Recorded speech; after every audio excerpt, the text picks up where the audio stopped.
നമസ്കാരം, നൈനാസ് flavours and സ്പൈസിലേക്ക് എല്ലാവർക്കും സ്വാഗതം.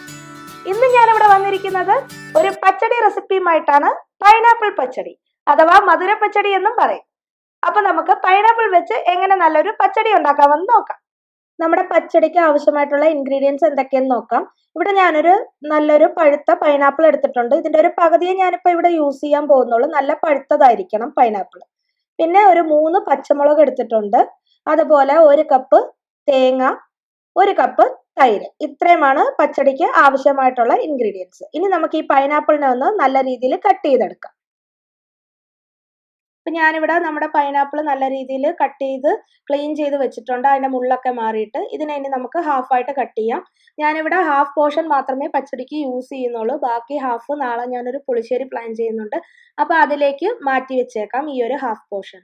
ഇനി നമുക്ക് ഈ കട്ട് ചെയ്ത് വെച്ചിരിക്കുന്ന പൈനാപ്പിളിനെ നല്ലതായിട്ട് ഫൈൻ ചോപ്പ് ചെയ്യണം. അതിനായിട്ട് ഇതുപോലെ കട്ട് ചെയ്തിട്ട് ഇതിന്റെ ഈ സ്റ്റെം പോർഷൻ മധ്യത്ത് കാണുന്ന കട്ടി ഭാഗം അതിനെ അങ്ങ് നമുക്ക് മാറ്റാം. അത് യൂസ് ചെയ്യേണ്ട, അത് പെട്ടെന്ന് വേഗത്തില്ല, അതുകൊണ്ട് അതിനെ അങ്ങ് മാറ്റാം. എന്നിട്ട് ഈ പീസസിനെ എല്ലാം നല്ല രീതിയിൽ തിന്നായിട്ട് കട്ട് ചെയ്തെടുക്കണം. ഇതുപോലെ ഈ ഒരു ഷേപ്പിൽ എത്രയും തിന്നാക്കാൻ പറ്റുമോ അത്രയും നല്ലത്. അപ്പൊ അത് പെട്ടെന്ന് നമുക്ക് വേവിച്ചെടുക്കാം. ഇതിപ്പോ എല്ലാം കൂടി കട്ട് ചെയ്ത് കഴിയുമ്പോൾ ഏകദേശം ഒരു 1-1.5 കപ്പോളം കിട്ടും. ഈ ഇത്രയും പൈനാപ്പിൾ കൊണ്ട് നമ്മൾ പച്ചടി ഉണ്ടാക്കുമ്പോൾ ഒരു 6 പേർക്കൊക്കെ വിളമ്പാൻ പറ്റുന്ന രീതിയിൽ കിട്ടും. ഇനി നമുക്ക് നമ്മുടെ പൈനാപ്പിൾ കുക്ക് ചെയ്യാം. അതിനായിട്ട് ഞാനിവിടെ ഒരു മൺചട്ടിയാണ് എടുത്തിരിക്കുന്നത്. ഫ്ലെയിം ഓൺ ചെയ്തതിന് ശേഷം ഈ മൺചട്ടിയിലേക്ക് കട്ട് ചെയ്ത് വെച്ചിരിക്കുന്ന പൈനാപ്പിൾ ചേർത്ത് കൊടുക്കാം. ഈ പൈനാപ്പിൾ നമുക്കിതിലേക്ക് ചേർത്ത് കൊടുത്തതിന് ശേഷം ഇത് വേകാൻ ആവശ്യമായിട്ടുള്ള വെള്ളം കൂടി ചേർത്ത് കൊടുക്കാം. ഞാൻ ഏകദേശം ഒരു 2 കപ്പ് വെള്ളമാണ് ഇവിടെ ഞാൻ ചേർത്ത് കൊടുക്കുന്നത്. ഇത് കുറച്ചു നേരം കുക്ക് ചെയ്യാനുണ്ട്, അതുകൊണ്ടാണ് 2 കപ്പ് വെള്ളം ചേർക്കുന്നത്. ഇതിലേക്ക് 1 ടീസ്പൂൺ ഉപ്പും 1/2 ടീസ്പൂൺ മഞ്ഞൾപ്പൊടി, 1 ടീസ്പൂൺ മുളക് പൊടി, ഇത്രയും കൂടി ചേർത്ത് നല്ലതുപോലെ ഒന്ന് ഇളക്കി യോജിപ്പിച്ചതിന് ശേഷം നമുക്കിതൊന്ന് ഒരു 10 മിനിറ്റ് അടച്ചിട്ട് വേവിക്കാം. ഇനി നമുക്ക് പൈനാപ്പിൾ കുക്കാവുന്ന ടൈം കൊണ്ട് ഒരു പച്ചടിക്കുള്ള അരപ്പ് റെഡിയാക്കാം. അതിനായിട്ട് മിക്സിയുടെ ജാർ എടുത്തിട്ട് നമ്മൾ എടുത്തു വെച്ചിരിക്കുന്ന തേങ്ങ ചേർത്ത് കൊടുക്കാം. ഇനി ഈ തേങ്ങ ചേർത്ത് കൊടുത്തതിന് ശേഷം അതിലേക്ക് നമുക്ക് ഒരു 1/2 ടീസ്പൂൺ കടുക്, 1/4 ടീസ്പൂൺ നല്ല ജീരകം, പിന്നെ നമ്മൾ പച്ചമുളക് എടുത്തിട്ടില്ലേ അതുകൂടി ചേർത്ത് കൊടുക്കണം. ഇവിടെ എനിക്ക് പച്ചമുളക് വലിയ എരിവില്ലാത്ത പച്ചമുളക് ആയതുകൊണ്ടാണ് 3 ചേർക്കുന്നത്. നിങ്ങൾ ഓരോരുത്തരുടെയും എരിവിനനുസരിച്ച് വേണം നിങ്ങൾ പച്ചമുളക് ചേർക്കാൻ. പിന്നെ ഇതിന്റെ കൂടെ ഒരു 2-3 കറിവേപ്പിലയും കൂടി ചേർത്തിട്ട് നല്ലതുപോലെ ഫൈൻ പേസ്റ്റ് ആയിട്ട് നമുക്ക് ഇതിനെ ഒന്ന് അരച്ചെടുക്കാം. നല്ല രീതിയിൽ പേസ്റ്റ് പോലെ ആയി എടുക്കണം ഇത്. അപ്പൊ നമുക്കിത് അരച്ചിട്ട് വരാം. ഇപ്പൊ ഞാൻ ഇതിവിടെ അരച്ചെടുത്തിട്ടുണ്ട്, കണ്ടില്ലേ, നല്ല പേസ്റ്റ് പോലെ ആയിട്ടുണ്ട് അരച്ചത്. ഇനി നമുക്ക് വേവിക്കാൻ വെച്ചിരിക്കുന്നത് എന്തായെന്ന് നോക്കാം. ഇപ്പൊ ഇത് ഏകദേശം 10 മിനിറ്റ് ആയിട്ടുണ്ട്. പൈനാപ്പിൾ നല്ല വെള്ളമൊക്കെ വറ്റി കുറച്ചൊന്ന് വെന്ത് വന്നിട്ടുണ്ട്. ഇതിപ്പോ എടുത്ത് നോക്കിയാൽ ഒരു പീസ് നന്നായിട്ട് വെന്തിട്ടുണ്ട്, പക്ഷെ വെന്ത് ഉടയുന്ന ഒരു രീതിയിലോട്ട് വന്നിട്ടില്ല. കാരണം പൈനാപ്പിൾ എപ്പോഴും കുറെ ടൈം എടുക്കും അങ്ങനെ വെന്ത് വരാനായിട്ട്. നിങ്ങൾക്ക് ടൈം ഇല്ലാത്ത ആൾക്കാരാണെങ്കിൽ ഇത് കുക്കറിലിട്ട് വേവിച്ചാൽ പെട്ടെന്ന് വേഗം. കുക്കറിൽ ഒരു 5 വിസിൽ മതിയാകും. നന്നായിട്ട് ഉടച്ചെടുക്കാം. സാധാരണ പൈനാപ്പിൾ പച്ചടി കുറച്ചൊന്നിങ്ങനെ ഉടഞ്ഞിരിക്കണം, അങ്ങനെയാണ് അതിരിക്കുന്നത്. അപ്പോൾ ഓരോരുത്തരും ഓരോ രീതിയിലാണ് വെക്കുന്നത്. ഇപ്പൊ ഇങ്ങനെ തന്നെ ഓരോ പീസായിട്ട് ഇരിക്കണം എന്നുള്ളവര് ഇവിടം വെച്ച് തന്നെ നമുക്ക് അരപ്പ് ചേർത്ത് ബാക്കി സ്റ്റെപ്സ് എല്ലാം ഫോളോ ചെയ്യാം. അപ്പൊ അങ്ങനെ ചെയ്യേണ്ടവര് ഇനി ഞാൻ ചെയ്യാൻ പോണ സ്റ്റെപ്പ് അങ്ങ് ചെയ്യാതിരുന്നാൽ മതിയാവും, സ്കിപ്പ് ചെയ്താൽ മതിയാവും. ഞാനിപ്പോൾ ചെയ്യാൻ പോകുന്നത് ഇതിനെ എടുത്ത് ഞാനൊന്ന് മിക്സിയിൽ ക്രഷ് ചെയ്തെടുക്കും. കാരണം എനിക്ക് അങ്ങനെ ചെയ്യുന്നതാണ് കുറച്ചും കൂടി ടേസ്റ്റി ആയിട്ട് തോന്നുന്നു. അപ്പോൾ ഇങ്ങനെ ഞാൻ ചെയ്യുന്ന പോലെ ഇതുവരെ ചെയ്തിട്ടില്ലാത്തവർ അങ്ങനെ ഒന്ന് ട്രൈ ചെയ്ത് നോക്കൂ, വളരെ ടേസ്റ്റിയാണ്. നമുക്കിതിനെ ഒരു മിക്സിയുടെ ജാറിലിട്ട് നന്നായിട്ടൊന്ന് ക്രഷ് ചെയ്തെടുക്കാം. ജസ്റ്റ് ഒരു 2 പ്രാവശ്യം ക്രഷ് ചെയ്താൽ മാത്രം മതി. എന്നിട്ട് നമുക്ക് ചെയ്യാം.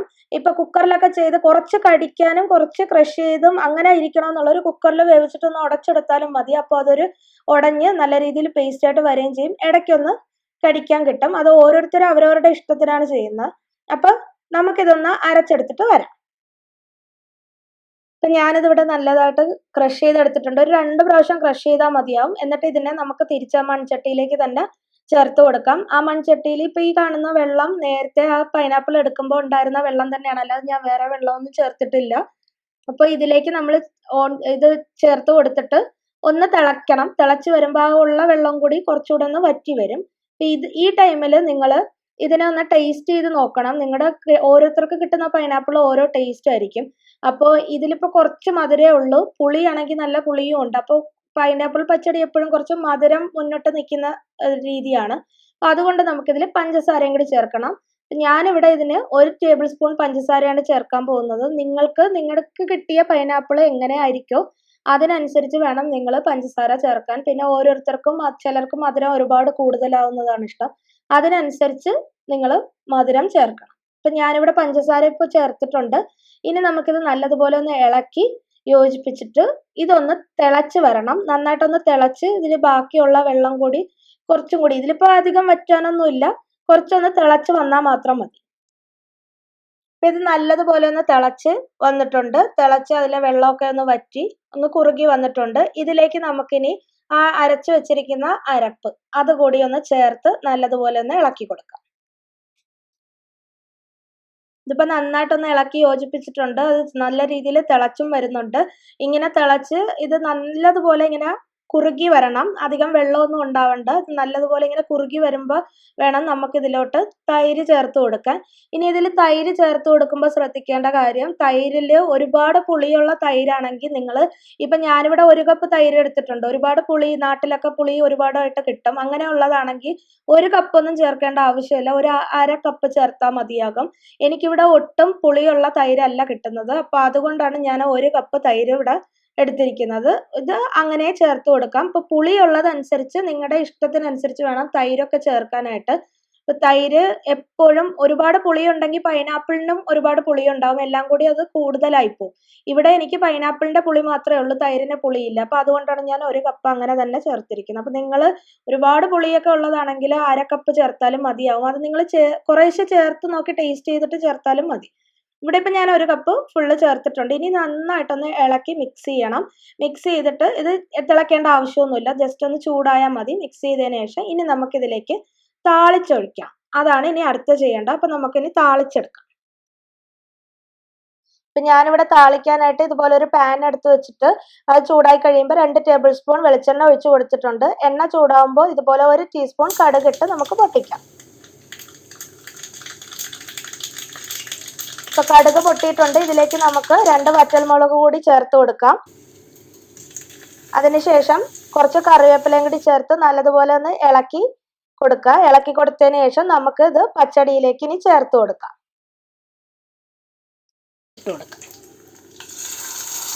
ഞാനിവിടെ പച്ചടിയിലേക്ക് ചേർത്ത് കൊടുത്തിട്ടുണ്ട്. ഇനി ഈ പച്ചടി ഒന്ന് നല്ലതുപോലെ ഒന്ന് ഇളക്കി യോജിപ്പിക്കാം.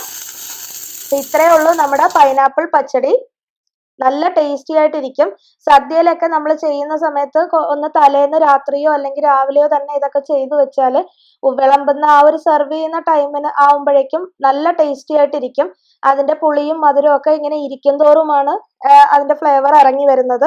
അപ്പോൾ കുറച്ച് നേരത്തെയൊക്കെ ഇത് ചെയ്തു വെക്കും. അതുമാത്രമല്ല സദ്യയിൽ തലേന്നൊക്കെ ചെയ്യുമ്പോൾ കുറച്ച് ജോലിയും കുറഞ്ഞിരിക്കും. അതുകൊണ്ട് ഇത് നേരത്തെയൊക്കെ ഒന്ന് ചെയ്തു വെച്ചാൽ നല്ല ടേസ്റ്റി ആയിരിക്കും. ചെയ്ത ഉടനെ സെർവ് ചെയ്യുന്നതിനും എപ്പോഴും ചെയ്തിട്ട് ഒരു 1-2 മണിക്കൂറിന് ശേഷം സെർവ് ചെയ്ത് നോക്കുമ്പോൾ നല്ല ടേസ്റ്റ് ആയിരിക്കും. അപ്പോൾ എല്ലാവരും ഇത് ട്രൈ ചെയ്ത് നോക്കണം. ട്രൈ ചെയ്ത് നോക്കിയതിന് ശേഷം അതിൻ്റെ അഭിപ്രായം പറയാൻ മറക്കണ്ട. അതുപോലെ തന്നെ എൻ്റെ ചാനൽ ഇതുവരെയും സബ്സ്ക്രൈബ് ചെയ്യാത്തവരാരെങ്കിലും ഉണ്ടെങ്കിൽ സബ്സ്ക്രൈബ് ചെയ്യുക. അതുപോലെ തന്നെ ലൈക്കും ഷെയറും ഒക്കെ ചെയ്യുക എൻ്റെ ചാനലിനെ. അപ്പോൾ നെക്സ്റ്റ് റെസിപ്പിയുമായി കാണുന്നത് വരെ ബൈ.